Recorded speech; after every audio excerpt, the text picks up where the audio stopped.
लक्ष्मीला बोलवायचं असेल तर घरातलं ओझं काढून टाक. लक्षपूर्वक ऐक.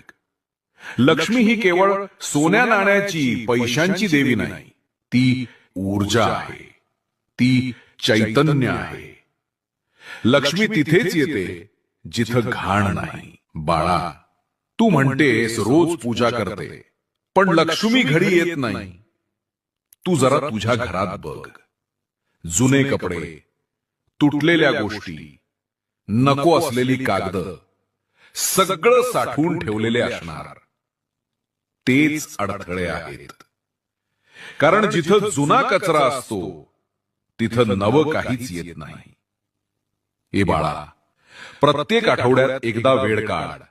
बघ, जे काही वापरत नाहीस ते बाहेर फेकून दे. चांगले असेल तर ते कोणाला तरी दे ज्याला त्याचा उपयोग होईल.